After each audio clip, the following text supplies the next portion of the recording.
Maraming salamat sa Lord sa hindi makabagbag damdamin, kundi nakakagalak ng damdamin ng mga awitin na ating ibinalik para sa Kanya. Maraming salamat sa Lord sa lahat ng mga assurances na binanggit sa lyrics po ng mga awit na iyon. Tunay nga na napakabuti ng Diyos. Sa piling ng Diyos, walang luha. Sa piling ng Diyos, lahat ay pawang kagalakan. Sa piling ng Diyos, may kapayapaan. Sa piling ng Diyos, yung future, yung bukas, sigurado. Siguradong maganda ang kinabukasan ng lahat ng mga anak ng Diyos. Maraming salamat sa Diyos dahil ang Friday na ito, tama nga po yung sinabi kanina, hindi ito basta-basta Friday lang. It is not just a Friday. But every Friday is a special day, special Friday for our God. Because in this country, this will be our day of rest sa piling ng ating Ama. This will be yung araw na kung saan muli tatanggap tayo ng kalakasan mula sa Kanya. Itong buong isang linggo, maaari, gayon na lamang ang ating trabaho, gayon na lamang ang ating pagod. Maaari, puro balita patungkol sa baha, ang balita lagi lang patungkol sa pagtaas ng bigas, pagtaas ng gasolina, lahat na lamang sa panahon ito tumataas. Ang bumababa na lang ngayon, sahod. Kasi makailang beses na po na nabawasan ang ating mga sahod sa sunod-sunod na pagtaas ng mga bilihin. Super ouch po ang mga panahon na ito, I know. Talagang napakasakit sa bulsa ng mga nangyayari sa mga panahon na ito. Gayunpaman, doon natin lalong kinakailangan ang ating Diyos na buhay.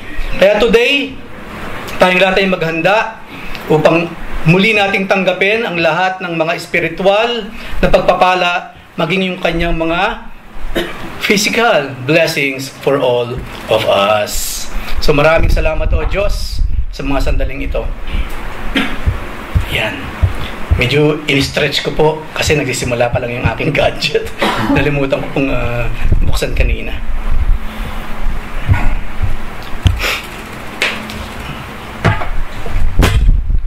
So, bigyan niyo po ako ng 1 oras. Ituon niyo po sa akin ang inyong mga mata, ang inyong mga tainga. Okay? At humingi tayo ng tulong sa Holy Spirit na manatiling mulat ang ating mga mata at hindi paglambitina ng kalaban. Ika nga nila. So, pag-usapan po natin yung... ayan. Basahin niyo lang po ang aking kilos. Ayan. Ang sabi po sa Matthew, ito po yung ating key verse sa araw na ito. Ang sabi sa Matthew 4:16, "The people living in darkness have seen a great light. On those living in the land of the shadow of death, a light has dawned." Sa Tagalog po, ang mga taong nasa kadiliman ay nakakita ng maningning na ilaw.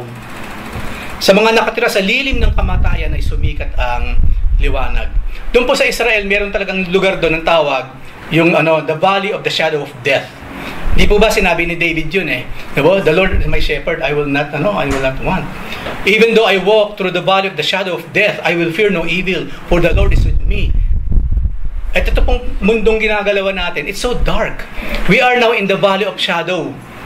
Hindi laging death, pero may mga pain, mga miserableng mga bagay. Gayunpaman, physically, meron talagang lambak, merong lugar sa likod, sa labas ng pader ng Jerusalem. Na yung po kasing lugar na yun, dati yung ginagamit ng mga sumasamba kay Baal, sa mga Diyos-Diyosan o sa mga Diablo, upang yung mga anak nila inihaalay ng buhay, sinusunog sa apoy. Hanggang ngayon po nag-i-exist yun at wala kayong makikitang bahay na nakatayo sa lugar na yun. Iniiwasan po yun hanggang ngayon ng mga Israelita. Because that place, yung sinasabi mismo ni David, the valley of the shadow of death. Ngayon pa man, ang good news, even though there are lots of dark valleys, madidilim na mga lugar sa mundong ating ginagalawan sa ating buhay, meron at meron laging liwanag tayong makikita. Even doon sa darkest places of our lives. Kung may mga darkest places ngayon sa ating mga puso, there will be a light for that. Kung nadirim lang ng ating mga kaisipan dahil sa mga problema na halos hindi na tayo makaahon. Sino ang gustong laging nakalugmok sa matinding problema? Walang may gusto nun. And yet, dumarating yung mga pagkakataon sa ating buhay for some reason, naroon tayo, even now. At ginagawa naman natin ng lahat ng ating mga kaya upang makaalis doon. Until now, we are there. So, maraming tao, hindi lamang tayo, naghahanap ngayon ng chance. I would like to see the light, Lord. Sadyang napakadilim ng buhay ko ngayon.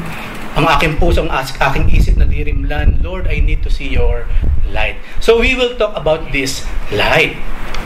Ano bang kahalagahan ng ilaw? Dito pa lamang sa kwartong ito, bakit mahalaga ang ilaw? Diba? Una, ini-illuminate niya yung buong kapaligiran. At alam naman natin, pag madilim ang kwartong ito, pagpasok natin, dapa ka agad. Kasi maraming mga bagay na narito, maaari tayong madapa, maging sa mga kwarto natin. Kaya hindi ba mapapansin ninyo kapag nag-blackout or brownout, sigawan? Kahit dito napansin ko pag biglang dumalaw na ng kuryente, may tendency may sigawan ka maririnig Bakit? Sino ang gusto sa dilim? To be honest, we are not used to darkness. Yun po ang kagandahan doon. Physical man or spiritually, especially, supposedly, hindi tayo sanay sa dilim. Dapat talaga sanay tayo sa liwanag. So ano pa yung gamit? Yung gamit ng ilaw. Ano pa yung gamit niya? Siyempre, maging sa lalo na sa ospital. Pag sinabi kasing ilaw, kuryente na rin yun. Di ba? Naku, walang ilaw. Sabihin na walang kuryente. Imagine yung mga taong by that time, di ba? Inooperahan. Biglang nawalan ng kuryente, nawalan ng ilaw, what will happen? What would happen? Chaos, di ba? Nung isang araw, tinatanong ko si Brother Viray, si Kuya Viray, about it, kasi yung palang trabaho niya sa ospital. Sila yung nangangalaga ng mga kuryente doon, mga AC and so on. Tapos isang malaking planta pala yung kanilang kuryente. Kasi hindi pwedeng mawalan ng kuryente o ilaw sa ospital. Kasi we know what will happen. Chaos. So napakahalaga po ng kuryente, ng light, nung source of light para sa buhay ng bawat isa sa atin. Pero ngayon po nga po, ang pamagat ng mensahe sa araw na ito, ayan na po siya. Pag-uusapan po natin yung liwanag. Di ba sa pag-uusap natin, sige nga, pakiliwanag nga ang bagay na ito. Hindi natin sinasabi, pakidilim nga, pakidilim. Hindi, di ba? Para maintindihan natin, dapat ipaliwanag. Nandiyon yung maliwanag na ba kung ano kakainin natin mamaya after ng lunch? O, di ba? Ang laki, ang daming papel ng word na liwanag. Maging malinaw ang lahat, maging clear ang lahat, makakilos tayo ng maayos, makapamuhay tayo ng maayos. Yun yung mga bunga ng light, nung liwanag natin pag-usapan. But then again, ibang klaseng liwanag po ang ating pag-uusapan today. Now, tayong mga tao, we like the light. Gusto natin yung maliwanag. Lalo na yung Diyos na lumikha sa atin. He's the Father of lights. Siya yung Ama ng lahat ng kaliwanagan. Remember po sa Genesis chapter 1, mga unang mga verses, ano yung mga unang nilikha ng Father, ng Diyos? Hindi ba? Light ka agad. Let there be light and little lights.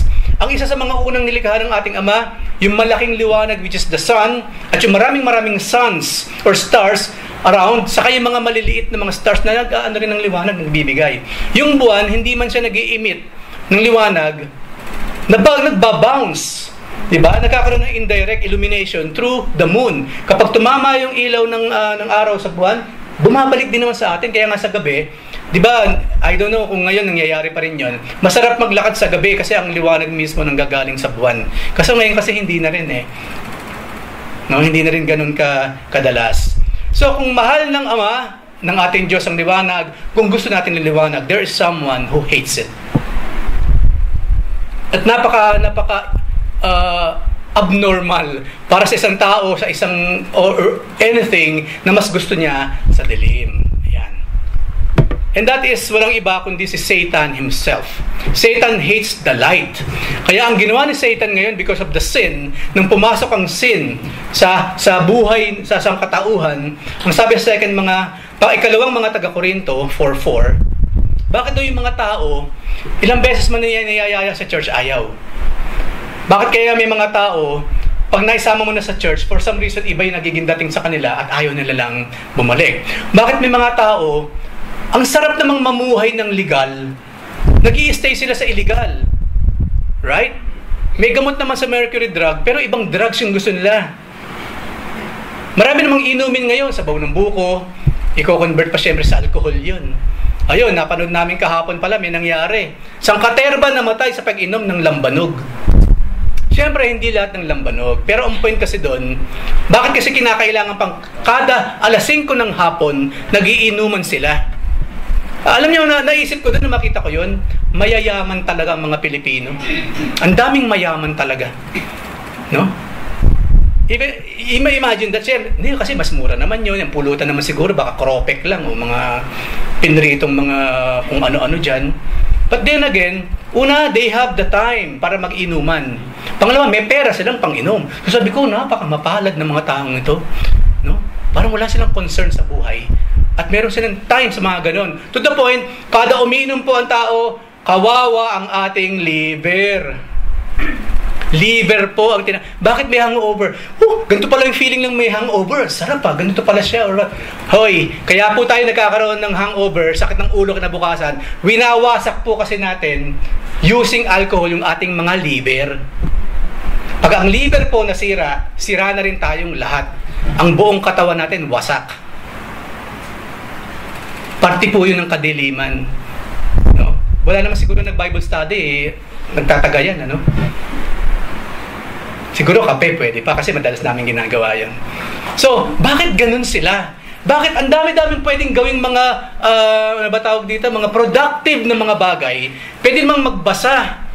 Okay, wag na Bible. Napaka-cliche naman, pastor, kasi sa tabing magbabasa, lagi na lang bang Bible? Okay, fine. Kung talagang hindi mo feel magbasa ng Bible, magbasa ka man lang ng libro. Payamanin mo naman ang utak mo. Di ba? Malayo po ang nararating ng mga matatalino, mga kapatid. Okay, sige nga, wag na matalino, napakapayas na lang. Noon na lang maraming nalalaman. Yung mga taong maraming information na kaimbak dito, malayo po ang nararating sa buhay. Kung pansinin siya sa opisina, diba? Kung hindi lang naman, ano ba tawag dito, sip-sip yung tao, maangat sa pwesto yan, madadagan ng sahod kasi matalino kasi siya, maraming alam eh. He knows things in the office. Pero maraming tao, why? Bakit nanatili tayong nasa kadiliman ng ating mga kaisipan, especially ang mga unbelievers, sa pinag-uusapan po natin? Bakit nga naman ang salita ng Panginoon, hindi sila interesado? Habang nararamdaman natin yung presence ng Lord, syempre, habang tayo sumasamba, bakit sila hindi? Number one, syempre, hindi pa sila kumikilala sa Panginoon. Wala pa yung Holy Spirit sa kanila. Why? Ang sabi nga po dito, sapagkat ang kanilang isip ay binulag ng Diyos ng kasamaan sa daigdig na ito, upang hindi nila makita ang liwanag ng magandang balita tungkol sa kalwalhatian ni Kristo, na siyang larawan ng Diyos. In English, in their case, the God of this world has blinded the minds of the unbelievers to keep them from seeing the light of the gospel of the glory of Christ, who is the image of God. Pero wag po nating sisisihin ang mga demonyo. Wag nilang sisisihin ang mga demonyo because of that. Isa lang namang kasalanan talaga ang magbubulit sa tao sa impyerno. And what is that? They do not believe in the Lord Jesus Christ. Kasi maging mga Kristiyano tayo, iba-iba yung level ng faith natin, di ba? Kasi nung tumanggap tayo sa Panginoon, bagong-bago pa tayo nun eh. Di ba? Karamihan sa atin dito, nung pumunta sa altar call, bagong-bago tayo by that time. Siguro mga nakailang buwan pa lang nadalo, ilang linggo pa lang nadalo, tapos tumawag yung pastor, sino ba yung gustong tumanggap sa Panginoon? So kung faith ang pag-uusapan, anong faith naroon meron doon? Major faith, 100% faith, bago nga tayong lahat. Bago tayong lahat. Right? Ang kasalanan, ang tunay na kasalanan na magbubuli sa isang tao upang siya itapon sa impyerno, kawalan ng paniniwala sa Diyos, sa ating Panginoong Jesus, walang pagtitiwala, walang paniniwala sa lahat ng sinasabi ng Biblia. Napansin ba ninyo na kahit mayroong kasalanan, naliligtas? Kasi even now, all of us here, malaking possibility, we committed sin kaninang umaga. Possibility. Kung di man kaninang umaga, maaaring kagabi, bago matulog, no? Nagkasala na naman tayo. So hindi yun eh. Kundi yung lack of belief. Because of their unbelief. Kaya ang tao na pupunta, nagbubulit sa impyerno. And of course, pag nakita syempre ni Satanas, sino ba naman ang lalapitan niya? Lalo niyang bubulagin. Patong-patong na yon, yung sinful nature ng tao, kasabay pa yung panunukso, yung pagbubulag ni Satan sa kanilang mga spiritual na mga mata. Kaya po hindi lahat ng nagbabasa ng Biblia pupuntang langit. Kasi even unbelievers, they read the Bible. Marami pa nga sa ibang relihiyon, meron silang ministry ng pagpapakalalim sa salita sa Biblia, but they are not reading the Bible para ito ay intindihin o paniwalaan. They are reading the Bible para siraan ang Biblia. So hindi po lahat ng nagbabasa ng Biblia pupunta ng langit. Marami pa nga nagbabasa ng Bible but they will go straight to hell. Because even unbelievers, mga nadirimlan, kahit basahin pa lang ang salita, hindi nila maintindihan. Because they need the light of God first. So yun po ang trabaho ng kalaban. Yun po ang trabaho ng kalaban. Patuloy na bulagin ang mga unbelievers na makita ang liwanag sa kalulatian ng ating Panginoon. So, if there is someone, an entity, na galit, hate na hate ang liwanag, that will be number one, Satan himself. And of course, yung mga nabulag, nagpabulag, yung mga walang bilib sa ating Panginoon, of course, mananatili silang nasa kadiliman. Kanina po nabanggit ko yung klase ng kadiliman meron ngayon. Kasi po kami ni Mrs., talagang totoo kami sa balita. Napakahalaga po for us kasi, mahalaga sa amin yung current events. Pag dumadating din sa showbiz, yung mga Koreano, skip na yan. Okay, ituloy natin ang balita. Oh, it's only me. Alam ni Joy yan, pag yan, fast forward na yan, hindi makakatulong sa buhay natin yan. Fast forward sa mga bagay na mayroong kinalaman sa buhay natin. At makikita natin, lahat na lang ngayon. Diba? Yung mga tao, yung mga nations na karamihan sa kanila, they doesn't believe in the Lord, nagugrupo-grupo na rin sila. Remember, alam niyo ba yung patungkol sa BRICS? Nagkampi-kampi, di ba? Ang China, ang Russia, ang India, Brazil, at meron pang iba, nadagdagan na sila ngayon. Ang Saudi po, yung Saudi Arabia, sumali na sa BRICS. At isa lamang ang pakay po ng grupong ito.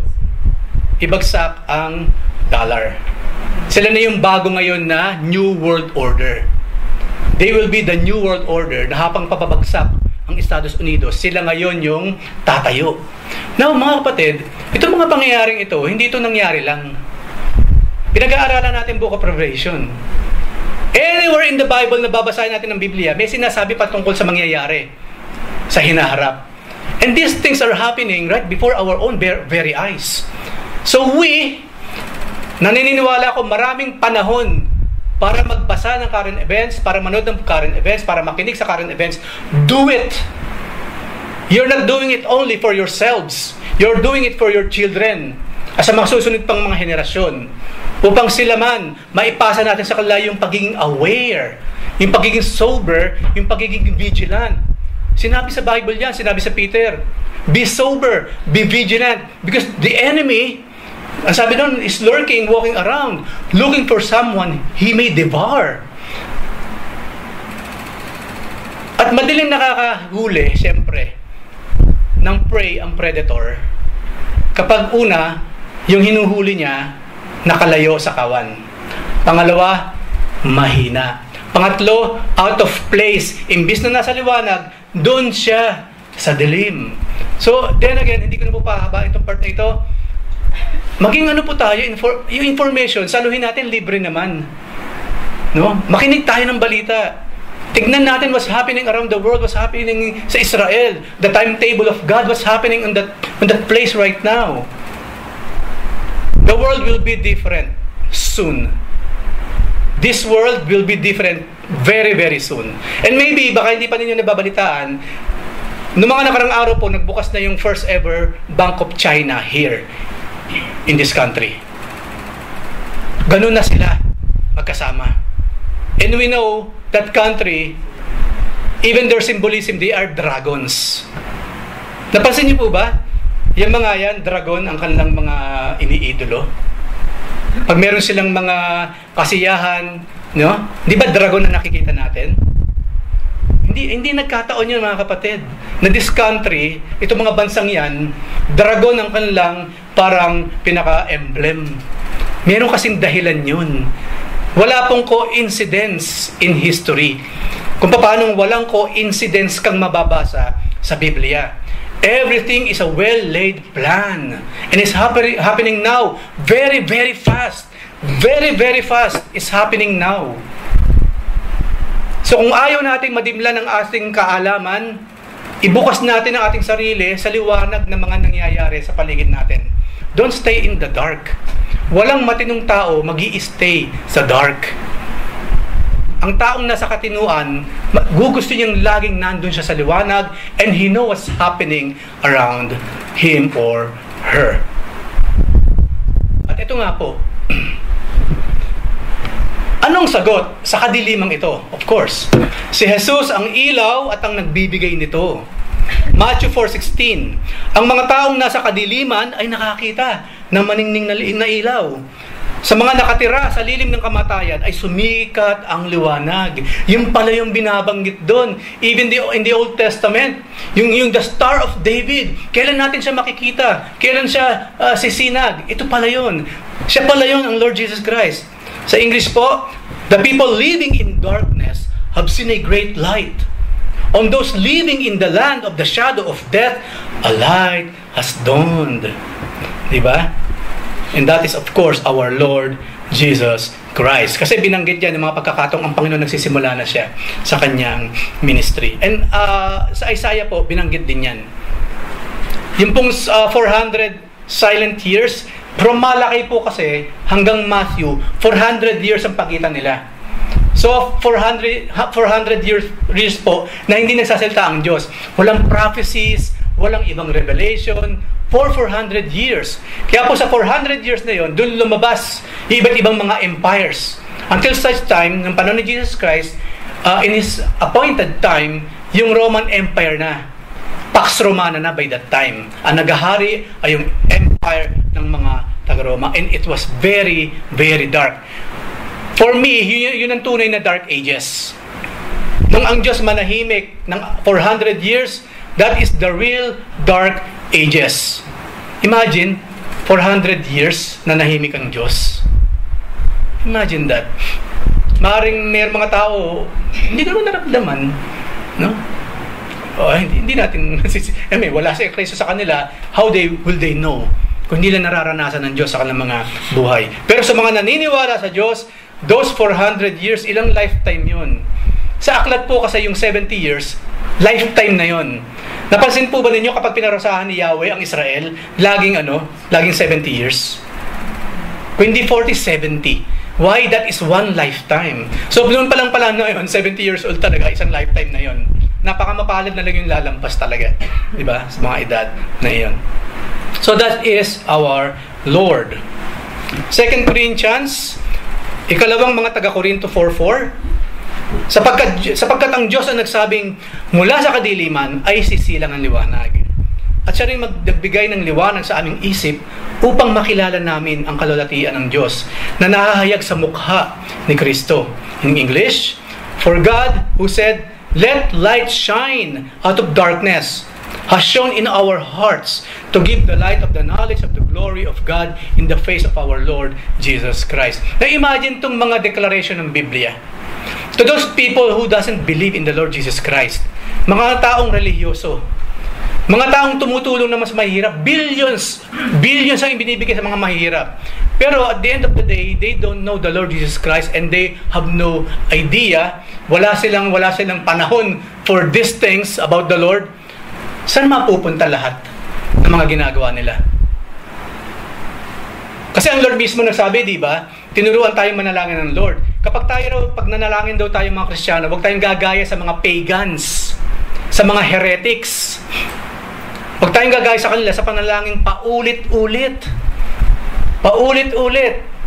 Kasi po, kalapastangan sa Diyos yun. Ang sabi ng Panginoon, hindi pa man lumalabas inyong mga bibig ang inyong mga panalangin. Alam na ng Amang nasa langit, bakit paulit-ulitin nyo pa? Hindi lamang yun, napaka-cliche ng mga panalangin ng mga tao by that time. Hindi lamang yun. They are not really praying sa only one true God. Saan ngayon napunta lahat ng effort nila? Wala. Nasa Romans yun, chapter 3. They all fell short of the glory of God. Lahat po hindi nakaabot sa pamantayan ng Diyos. Makakaabot lamang tayo sa pamantayan ng Diyos kung yung liwanag ni Jesus ay nasa atin, at yung mismong liwanag, which is the Lord Jesus Christ, He will dwell in our hearts. Then, magkakaroon ng saysay lahat ng kabutihang ginagawa ng tao. So, hindi po katwiran, Pastor, paano kaya yun? Kasi nakita ko naman na buong buhay niya, ginugol niya sa pagtulong sa mahihirap. To the point na inialay nga yung buhay niya sa tao. To the point of death, hanggang mamatay siya, doon namin siya naaalala. Bilang bayani ng bayang ito. Tumanggap ba siya kay Jesus Christ as Lord and Savior? Nananahan na ba si Jesus sa kanyang puso hanggang sa kanyang kamatayan? Hindi po, actually. Nagtatawas nga po yun minsan Now look at that. Buong buhay man ang ibigay ng isang tao upang maging mabuti siya, wala siyang maagrabyado. Kung walang puso, walang Kristo sa kanyang puso, that is 0. 0 point sa ating Diyos. That person will still go straight to hell. Hindi ko po sinasabi na maging matapobre naman tayo. Kahit magbigay pa siya ng 1 bilyon, hindi naman Christian yan, like me, pupunta rin siya ng impyerno. Don't do that. Hanggat buhay isang tao, may pag-asa. Madalas ko po sinasabi, huwag tayong manghusga. Even yung mga satanista ngayon, who knew kung mabuhay pa yan ng matagal, and those years, tapikin ng Panginoon ng kanyang puso. Right? So, hanggat buhay isang tao, hanggat may hinanga pa, may tibok ng kanyang puso, hindi pa brain dead, that person has a chance to go to heaven. Basta tumanggap lamang siya kay Jesus Christ as Lord and Savior. Dahil si Jesus lamang ang siyang liwanag sa kabila ng kadilimang meron ang sanlibutan ito. Ang Lord mismo ang nagsabi na siya ngayon liwanag. Siya mismo yung siyang witness. Ang sabi po sa Juan 1:8 verse 12, muling nagsalita si Jesus sa mga Pariseo, yung kanyang number 1 critics. Sinabi niya, ako ang ilaw ng sanlibutan. Ang sumusunod sa akin ay magkakaroon ng ilaw sa kanyang buhay at hindi nalalakad sa kadiliman. English, again, Jesus spoke to them saying, I am the light of the world. Whoever follows me will not walk in darkness, but will have the light of life. The light of life. Si Jesus Christ kasi, liwanag siya. Ano ba yung sinusundan natin in order na tayo makapaglakbay? Siyempre, yung liwanag, di ba? Kaya nga sinabi sa Biblia, magtrabaho daw tayo habang umaga pa hanggat may araw pa. Because kapag bumaba ng araw, pag dumilim na, hindi na tayo makakapagtrabaho. Siyempre, maraming layer po ng meaning yung sinabi ng Lord doon. Ang sinasabi ng Lord, habang kayo, buhay pa at malakas, nagniningas ang inyong liwanag, ang inyong init sa pananilbihan, mag-serve na kayo sa Lord. Para sa ating lahat po yun, mga kapatid. Ngayon, batang-bata pa tayong lahat, di ba? Lahat tayo dito, kaya batang-bata pa tayong lahat. We're still strong. We have the capability, the capacity para magsilbi sa ating Panginoon. Gawin na natin ngayon. Hanggat tirik pa ang ating araw sa ating mga buhay, magsilbi sa Panginoon. Because one day, yung araw na yan, lulubog, and that's it. Kaya nga minsan si Pablo, di ba, sa Thessalonians, pinagsabihan yung mga kapatiran Kasi maraming reklamo nag-a-arise. Ang isa sa mga sinabi ni Pablo, bilang sagot dun sa nag-a-arise na maraming issue sa loob ng simbahan, ano sabi niya? Yun daw mga tamad, huwag kumain. Wala pong place ang tamad sa kaharian ng Diyos. Kasama ba yun dun sa mga fruit of the Holy Spirit? Love, joy, peace, katamaran. Hindi. Bunga ng laman po yun, sa kabila yun. Paliga nagkamali kayo yata ng pila kasi dito yung fruits of the Spirit Baka dito ka sa bunga ng laman. So maraming mga bagay sa buhay na hanggang ngayon malakas pa tayo. Nakakapag-isip pa tayo ng maayos. Kaya pa nating mag-afford bumili ng mga gadgets para ma-reach out yung napakalayong mga tao para sila bahagi na ng gospel. Do it now, not tomorrow. Siguro kuya, pag uwi ko na sa Pilipinas. Pambihira naman. Ilan taon ko na ba dito? 25 years? Kailan ka uuwi? Yun ang hindi makayang sagutin ng mga nag-a-abroad, di ba? Yung kailan uuwi. Sino ba sa atin dito nakasagot talaga ng sakto? Kailan ka ba uuwi, Kuya Eric? Sigurado, after 5 years, uwi na ako. Ilang beses na po ako nagsalita ng ganun. Walang nangyayari. Nagplano ako yung pinakahuli, no? Pag naka 17 years na ako, sa 2017, noong 2017, uuwi na ako. Nangyari ba yun? Hindi eh. Hindi. Tayong lahat dito, mga nag-abroad, we know that. Lahat tayo gusto nang umuwi. Pero hindi pa siya nangyayari. Ang Lord po ang magbibigay sa atin ng exit. Hindi exit re-entry, kundi final exit from this country. The Lord. Siya ang nagtatakda ng lahat. Ako po, after 27 years, tinanggap ko ng katotohanan. Lord, here I am. Ibinibigay ko na sa inyong lahat. Bahala na kayo kung pauwiin niyo kung kailanman. Basta itutuloy ko lang yung dapat kong gawin now. Magtatrabaho ako para sa aking pamilya at magmi-minister namin naman at the same time para sa inyo. So, dapat po hindi tayo i-hold back ng ating mga plano, ha? Hindi kasi, bakit ba ayaw mo pa talagang mag-serve sa Panginoon? Bakit ka ganyan? Alam niya, 10 years ka na sa church, 15 years ka na, bakit ayaw mo pa talagang magtodo ng pagsali sa mga ministries? Kasi, pauwi na kasi ako gusto ko na umuwi. 10 years mo nang sinabi yan Pero magto 20 years ka na Kailan pa? Pag lumubog na ang araw. Mahirap po yung mga kapatid. So yun lang po sinasabi ng Lord dito. Sa ang liwanag, sundin natin siya. At habang nariyan ang liwanag, let's do our part. Okay, let's do our part. So lagi tayong dumikit sa liwanag sa ating Panginoon.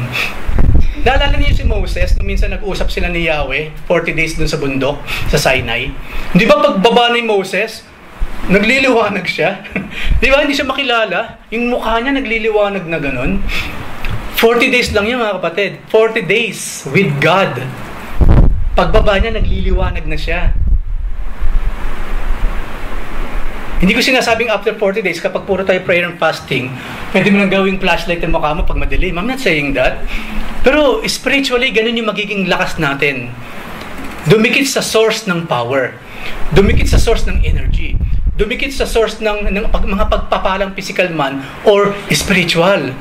At maganda po yung magiging bunga nun. Magliliwanag din tayo. Hindi po ba meron tayong ganong klase ng mga idioms? Uy, nagliliwanag ka ngayon na nakita kayo. No? Di ba? Na ibig sabihin, positibo. Na mahalata mo kapag galing sa liwanag yung tao.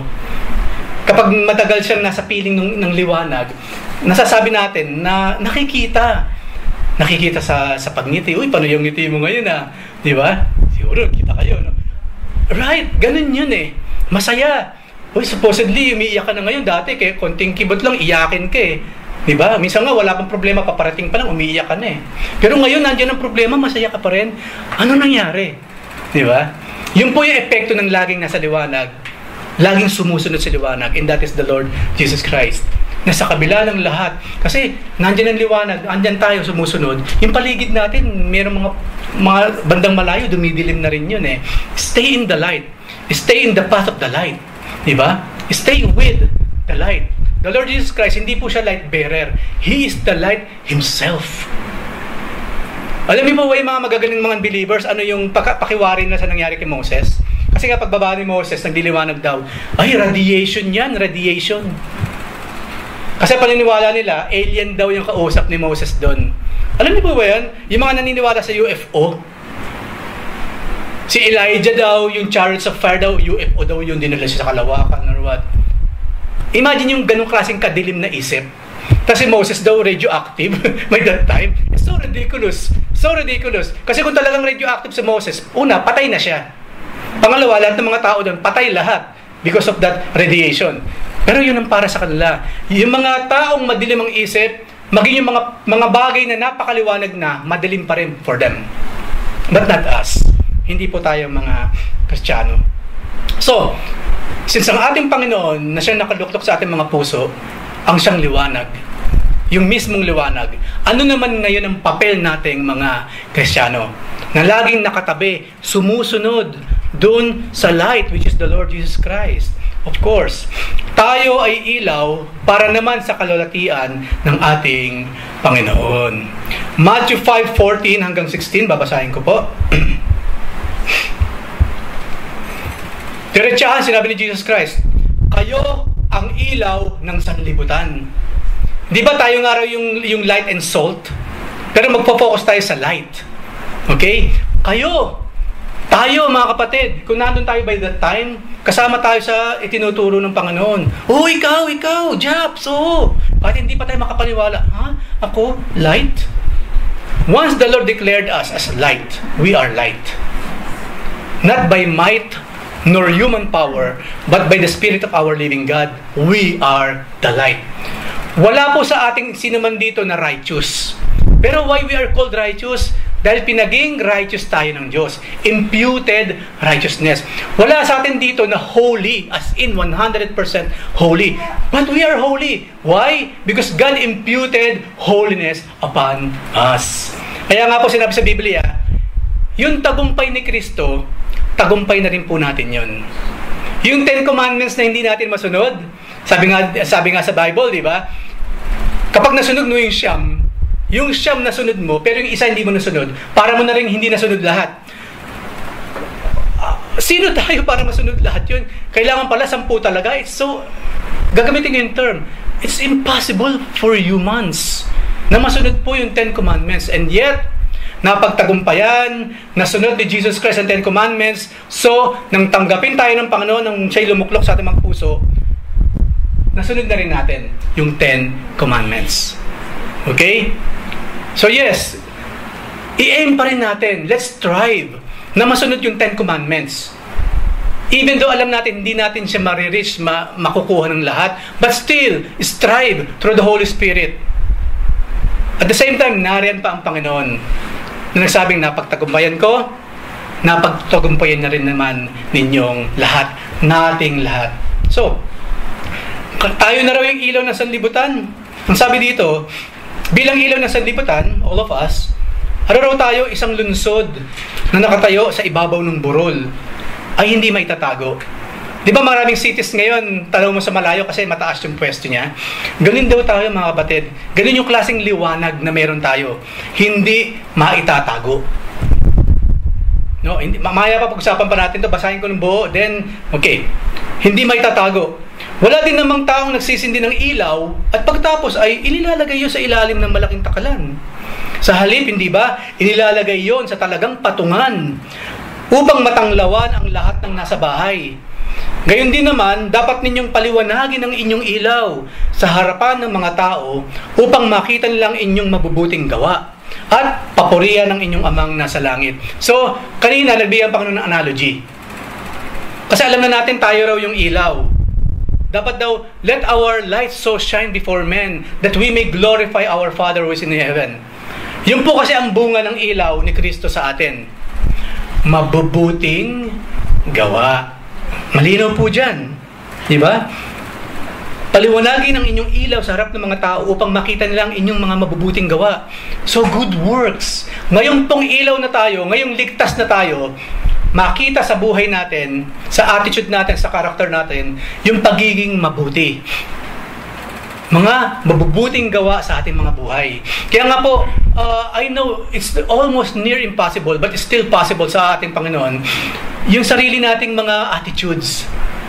Sino sa atin magsasabi, hindi po, kontrodado ko ang sarili kong attitude. Hindi po, kapag magagalit na ako talagang 100%, tanggal po, hindi ko na pinagtatagal. Di ba, we are the same on that aspect. Pag inis na talaga. Sa kalsada na lang, di ba, lagi nating ginawa example yun. Yung binipitan ka lagi, nilalampasan ka, kinocross kang ganon, kinakat ka sa kalsada. Lahat ng mga nagdadrive lang, makaka-relate. No? Kasi iba yung pakiramdam nung sumisigi ka, biglang merong illegally, di ba, ang hirap nun. Ang hirap para pigilin mo sa yung puso lang yung naramdaman mong masamang ginawa niya. Di ba? Ang tendency, siyempre, we will speak. Magsasalita tayo. Right? Pero make it a point, kung sakaling hindi man natin mapigilan, maganda mapigilan po salita. Ako po, lagi ako sinasabi yan ni Joy. Especially ng mga nakarang mga panahon, kasi po ngayon, good boy na ako talaga. Kasi wala na siyang masabi talaga. Siya na ngayon. Hindi naman. So, kung hindi man natin mapipigil ang magsalita sa ganitong klase ng mga circumstances, at least kung nagsalita tayo, wag naman yung mga mapanirang puri na mga klase ng mga salita. Ako nagsusumbong na lang ako sa Lord. Lord, ito may mga taong dapat walang license. Paano nagkaroon ng lisensya itong mga ito? But then again, even those kind of talks, hanggat maaari, wag na rin. No, we are still working on this part ng ating mga buhay, lalo na po yung mga nagdadrive. At I believe, maging kayo, yung mga makukulit na mga pasyente, kaya nga, pasyente tawag sa kanila, be patient with them, diba? Oh, kailangan talaga pasensya sa mga patient. So, ano yung kanyang analogy sa taas? Sabi niya, bilang ilaw daw, para tayong city on the top of a hill. At hindi yun matatago kailanman. Sino magtatayo ng city sa itaas ng hill, tapos papatayin niya lahat ng ilaw niya para hindi makita siya? Normal na yun. They will be seen. Very, very far off. The light can be seen. Ganun din sa atin, kumbaga. Na even though tayo ay malayo sa kanilang mga, kung pag-uusapan natin distance, malayo tayo, but still, far off, makikita lang yung liwanag ng ating mga buhay. Through what? Paano kung bilog ang mundo, nandito kayong liwanag, nandito yung nagsasabi? Of course, word of mouth. Ng mga tao rin namang nakapaligid sa atin, alam naman natin, napakabilis kumalat ng balita, di ba? Minsan nga po, hindi pa lumalabas sa bibig mo yung balita, alam na eh. Parang omniscient yata ito ah. Hindi ko pa sinasabi, kinuwento na kaagad sa iba. May ibang kapangyarihan tong taong to. Yung nga lang, anong klaseng kapangyarihan naman meron yan? Di ba kadalasan yung chismis, hindi naman talaga nangyari? Siyempre, meron tayong pasakalye. Hindi naman ako sigurado dito, pero narinig ko lang. Yan, na ganito, ganire. Yung pala, hindi pa nangyayari yun. Kwentuhan pa lang eh. Nung makarating sa iyo, nangyari na siya. Bakit naman siya ganun? Evil talaga siya. No? Yung pastor na yan, yung elder na yan, evil talaga yan or what? Hindi pa nangyayari. Nangyari na for them. Ang point ko po, ganun kabilis kasi ang word of mouth. Lalo na sa mga chats na yan. Sa mga Facebook na yan. Sa mga messenger. Sisimulan yan sa blind item, di ba? Blind item muna. Siyempre, susunod dyan, medyo hindi na blind item. Diba? Medyo kita mo na kahit paano, mas maliwanag. Until such time, ayan na. Umikot, imbis na yung word of God ang kumalat, yung mga bagay na hindi naman totoo. So, mabilis po. Mabilis. Kung meron mang magandang mabilis na mailathala sa marami, yun po yung magagandang gawa natin. So, ugaliin din po natin na hindi lagi yung failure natin ang ikinukwento natin. Hindi yung laging failure niya. Kasi kadalasan, yan ang ibinabalita. Hindi magandang balita tuloy eh. Pangit na balita eh. Di ba? Pero pag may mga good things naman nagawa yung tao, kumakalat pa yun. Pero yung tinuturo ng Panginoon dito, kung meron mabuting ginawa ang iyong kapatid, yun, sige, share mo. Pero kung something na una makakasira sa pagkatao niya, tapos, it's not your own business naman, tapos kakalat pa sa iba, imagine yung kalalagyan ng tao. Nagka-problema na nga siya, iba pa yung naging negatibo pa yung tingin ng ibang tao sa kanya. Bakit lumobo na yung issue. Lumobo na yung something na supposedly hindi naman lumolobo. At ang sabi niya, walang taong nagsindi ng ilaw tapos itinatago nga naman. Tayo, nang gawin tayong ilaw ng Panginoon, huwag tayo magtago. Hindi po itinatago ang ilaw. Meron po kasing tinatawag na closet Christian. Ang tagal na pala niyang born again, na hindi man lang alam nung kasama niya sa kwarto. Yun yung eksakto. Nakakita, kumbaga, papalitan natin to. Hindi ka, sabi dito, nagsisindi ng ilaw, at pagkatapos ay inilagay iyon sa loob ng cabinet. Huwag tayong closet Christians. Sabi nga nila, para maging mas maging easy sa atin, especially yung mga nagbabakasyon, para tayo sa lubungin ng ating mga, mga kaibigan, at inuman ka agad ang kanang isinisigaw, i-declare kasi, ay, born again na po ako. Ay, may Christian. Parang naghihintay sa Pilipinas ngayon, ay, born again na pala ito eh. At least susubok lang sila. Tignan nga natin. Alam ko born again na raw siya, pero tignan natin pagdating niya. Kasi maraming susubok sa Pilipinas. Maraming pong susubok doon. Maaaring ang isa sa mga naghihintay sa airport pa lang, siyempre mga demonyo, di ba? Kasi ang mga demonyo, hindi sila omnipotent, omniscient. Saka hindi sila nasa isang lugar sa lahat ng pagkakataon. Kung nasa Pilipinas si Beelzebub, nasa Pilipinas lang siya. Wala siya sa Paris. So maraming sumasalubong din sa Pinas, kahit sa airport pa lang.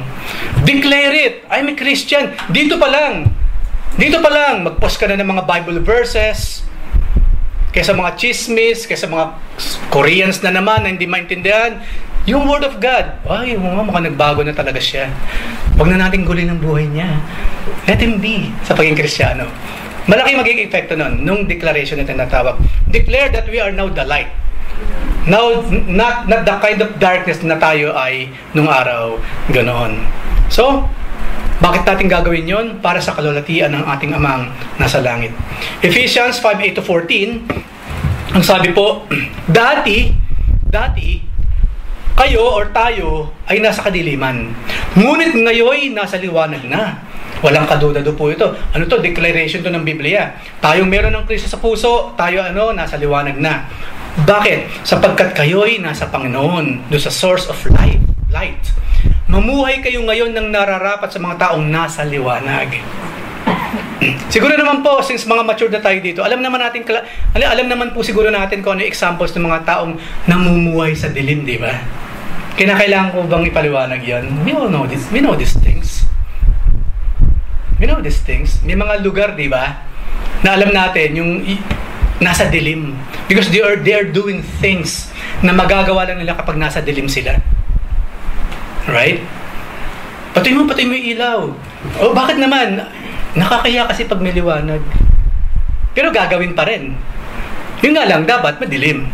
Nakita niyo yung kung saan nakakonekta yung darkness? Yung darkness nakakonekta sa mga gawaing makalaman. Mga gawaing ayaw ng Diyos. At eksaktong-eksakto yun. Kayo nang mag-imagine. Alam ninyo, what are people na namumuhay sa dilim, ano yung ginagawa nila sa dilim?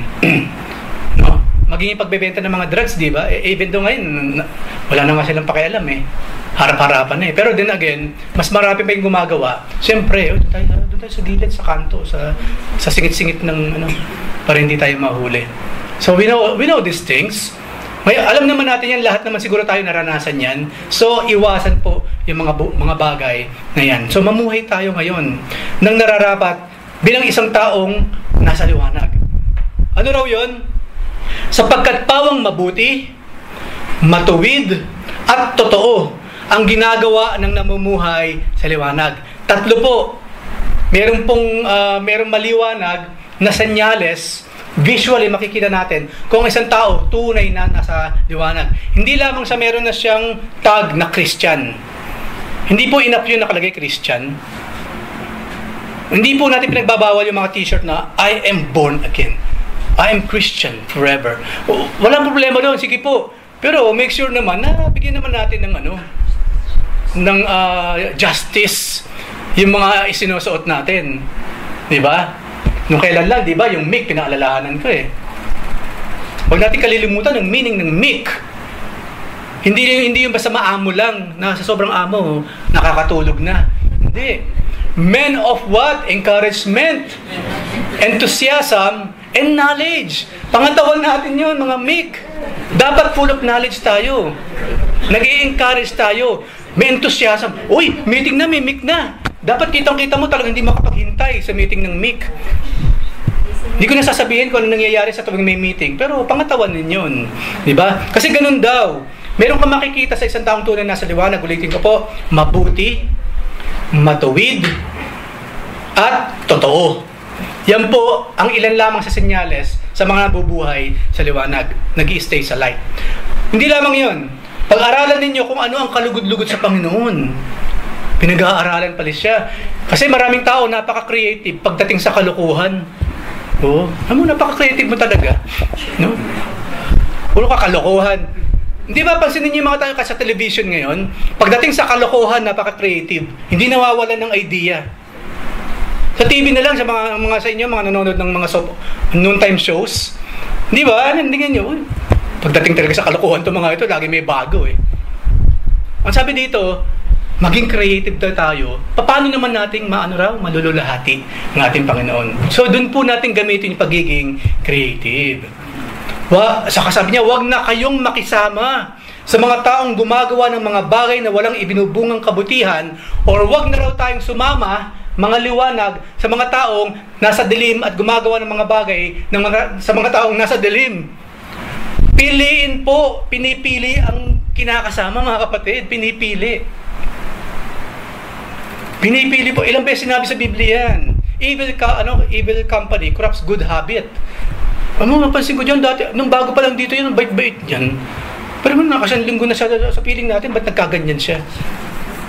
Tignan din natin, ano nagiging resulta sa mga bagong kapatiran.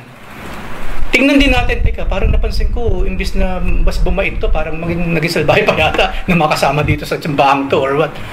I'm challenging everybody about this.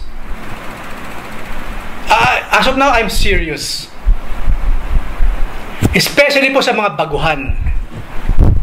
It will be our failure na imbes na mabawasan yung pagiging makulit niya, mabawasan yung mga dirty jokes niya, lalo pang nadadagdagan, it will be our fault.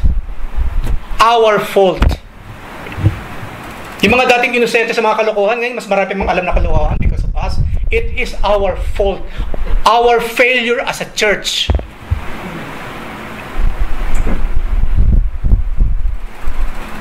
Okay? Kapag yung mga bago, nalaman ko na meron silang alam na bagay na hindi nila dapat malaman, it is our fault, our failure kung bagay yung tao tuloy, nag-iba ang paningin sa born again. Our fault. Pangatawanan natin ang pagiging ilaw. Dapat kung mabait siyang dumating sa church, mas lalo siyang babait. Kung inosente siyang pumasok sa church, lalo siyang magiging inosente sa mga bagay ng makamundo. Nakuha niyo naman siguro yung gusto mong sabihin, di ba? So, I'm always observing. And to be honest, nalulungkot ako. Hindi naman lagi kasi. Pero paminsan-minsan, nalulungkot ako siyempre. Especially kung kilala ko yung tao, kailangan niyang help sa ganitong bagay. Pagdating niya dito, hindi naman siya natulungan. Naging masahol pa yung part na yun. Na imbes na mawala, lalong nadagdagan. Because of us. Sa klase ng mga jokes na sinasabi natin sa labas, sa pag-uugali ng pinapakita natin, yung disiplina, hindi natin sinusunod. Konting disiplina, tayong matatagal na, hindi natin masunod. It is our fault. Our failure as lights. Bearer of light for our God. So, magbantayan po tayo. Okay? Kung inosente ang taong yan, manatili siyang inosente. Okay? So, yung mga toilet humor po, tanggalin na po yan 100%. It's very, very cheap. At any kind of toilet humor, hindi po yung gawain ng mga totoong Kristiyano. Kung nasa soft open, nasa ano tayo, mga noontime show, okay, ginagawa nila yan. But here, no. Okay? Kasi magmatsyag tayong lahat, be observant. Manatili sila mabuti kung paano sila dumating. At mas lalo silang maging mabuti. Ayan. Ang sabi pa po, sa halip, sabi niya, huwag makisama sa mga gumagawa ng mga bagay na nasa kadiliman. And lastly po, sa halip, kung meron daw tayong nakita na mga something na nangyari sa kadiliman, Bible po nagsabi nito ha. Ito po mula nang mabasa ko, na ina-instill na siya sa aking isip. Responsibility po ito ng isang tunay na Kristiyano. Sa halip, ibunyag ninyo ang mga iyon. Huwag po nating kampihan. Huwag nating sulsulan. Huwag nating ipagkibit-balikat na lang. Pag nakita mong may asawa na siya, hindi na po pwede yung mga kilos niya na para sa binata o dalaga sa sino man sa atin. Hindi pwede. Sabihan, hindi ko sinasabi dito yung ibunyag. Uy, alam mo ba na si sister ganito, ganyan siya? No, I'm not saying that. Tell the person himself or herself. Kapatid, yung ikinikilos mo, hindi yan appropriate sa kalagayan sa buhay. Brother, yung mga lumalabas sa bibig mo, hindi na appropriate sa isang taong nagsasabing born again. Sister, hindi appropriate yung ginagawa mo sa mga isang taong nagsasabing siya Kristiyano. Yung po pinag-uusapan natin dito. Ibunyag, magpaalalahanan tayo mga kapatid. Right? So, I think alam nyo na kung ano yung mga bagay na appropriate sa isang Kristiyano at hindi appropriate sa isang Kristiyano. Sabi nga rito kahiyahiyang mabanggit nga man lamang nga ang mga bagay na iyon na ginagawa nila. Diba? Nang lihim. Imagine, nakakahiya nga kahit pag-usapan. Sinasabi dito, kapag meron tayong nalaman na something na evil or gawa ng kadiliman na ginagawa ng isang kapatid, huwag na natin i-chismis. Huwag na natin ipagkwento kung kinikinino. Kasi supposedly nakakahiya yun Kapatid mo siya Sa ilang tao na lang yun. Pag nalaman mo, okay lang ba na i-share natin sa elder to or what? Hanggang dun na lang yun. Okay? Huwag tayong mag-uumpukan, tapos pag-uusapan natin yung mga bagay na supposedly, ilang tao lang ang nakakaalam. Kasi nakakahiya po yun, mga kapatid. Sabi nga lang, ipagmakahiya naman natin yung tao. Yes, may nagagawa siyang mali. Pero ipagmakahiya pa rin natin kasi kapatid natin siya sa pananampalataya. Namatay din si Jesus para sa kanya. Nabuhos din ang dugo ni Jesus para sa kanya. So, imbes na i-Jesus mo, hayaan mo lang in private pag-usapan yung dalawa yan. So, yun po iiwasan din natin. Paano kaya yan? Wala na kami pag-uusapan kung gano'n pag nagrupo-grupo kami. It's your problem, to be honest. Diba? It's your problem. Meron po, hindi pwedeng wala. Meron at meron. Ayan. Kaya nga sabi po dito, ang lahat ng nalalantad sa liwanag ay nakikilala kung ano talaga ang mga iyon. At ang nalalantad ang lahat dahil sa liwanag. Kasi nga tayong light. Diba? Tayong light. Supposedly, tayo magbibigay ng liwanag sa isang kapatid kapag siya'y nagkakamali. Hindi yung nadagdagan po tuloy yung dilim ng tao. Liwanag. Liwanag siya na medyo nagdidim, parang Christmas light or what. Then, samahan natin. Mag-share tayo ng liwanag na nagpaputuloy para sa Kanya. Kaya sinabi, gumising ka, ikaw na natutulog. Bumangon ka mula sa libingan at liliwanagan ka ni Kristo. This is especially para po sa mga unbelievers. At yun po, trabaho nating lahat ngayon. Kung gusto natin yung muli po yung ating mga loved ones, yung ating mga anak, yung ating mga asawa, mga kapatid, mga magulang, mga loved ones, kung gusto natin silang bumangon muli sa hukay ng kadiliman, tayo ngayon yung ilaw na tutulong sa kanila para makaalis doon. Okay? Mag-iingat po tayo sa ating mga pamumuhay, mga kapatid. Kasi hindi natin maisasama sa church ang ating mga masabuhay kung tayo mismo ang troublemaker ng ating mga pamilya. Magbigay tayo ng magandang example sa ating mga masabuhay. Especially ang mga anak. Yung klase ng buhay na ginagawa natin ngayong tinatawag tayong born again, yun ang titignan ng mga bata. Yun ang titignan nila. Kaya naman hindi ako sumasama dyan. Arte lang naman yan pag nasa church yan, banal. Pag uwi naman dito, lahat ng kalokohan siya gumagawa. Hindi lamang yun. Wakala ka ba born again na siya? Bakit ganun pa rin ang ginagawa niya? Yung way niya na pananalita, ganun pa rin katulad ng dati. Yung pananamit niya, kulang na lang isiwalat na niyang lahat-lahat. Hanggang ngayon, ganun pa rin. Kala ka ba born again siya? So again, ulitin ko po, nasa liwanag na po tayo at we are now the light bearer from the Lord. Hindi sila maniniwala sa ilaw na meron tayo. Hindi sila susunod sa ating liwanag kung ang buhay natin hindi sumasabay. Be very, very good examples sa pagkilos, sa paggawa, sa pagsasalita, sa pag-iisip, even po sa mga decision makings. Even sa pag-express ng maraming bagay, mag-iingat po tayo doon. Napag-aaralan naman po lahat ng yan. I'm not saying this as in I am 100% nagawa ko ng lahat yan. No, I'm not. Kinakailangan ko pa rin kayo. Kinakailangan ko pa rin, especially si Mrs., to remind me of many, many things in my life. Kasi ulitin ko po, we are the light. Bilang liwanag, seryosohin po natin yung pagiging liwanag natin. Unless pagtatawanan ng tayo ng kalaban. Okay? Bilang panghuli, ang ilaw ay nagbibigay ng tapang at kaligtasan. Makikita po natin yan sa Awit 27, verse 1a. Si Yahweh ang ilaw ko at kaligtasan. Sino pa ba ang aking katatakutan? Siyempre, wala na Nasa atin na ang Diyos na makapangyarihan. In English, the Lord is my light and my salvation. Whom shall I fear? So maaaring nandyan lang ang kalaban, iikot-ikot para hulihin na naman tayo, i-accuse na naman tayo sa maraming mga masasamang bagay na ginawa natin or hindi naman natin ginawa. Regardless of that, Lord, maraming salamat. Even though napapaligiran ako ng mga kalaban, you are here. You are my light. You are my salvation. Wala akong dapat na katakutan. So sa kabila po ng sinabi ko, maaaring guilty tayo or hindi. Pero wag na wag tayong matatakot. Kasi lagi at lagi meron namang Diyos na magliligtas sa atin. Meron namang Jesus Christ na laging mag-aalis sa atin sa mga sitwasyong pinasok natin na mali. He will do a way where there seems to be no way. Kung meron ng gusot sa ating buhay, mali-mali ang mga relationships natin, let the Lord work inside our hearts, then inside our family. Inaayos po yan. Inaayos po, especially ang pamilya, dapat po maayos. Sinabi po sa Biblia, sinabi ni Pablo, paano mong pangungunahan ang isang simbahan o isang grupo ng mga mananampalataya kung mismo yung sariling pamilya mo hindi mo kayang pangunahan? So start with ourselves and start with our family. At tiyak, siguradong sigurado, malululahati ang amang nasa kalangitan.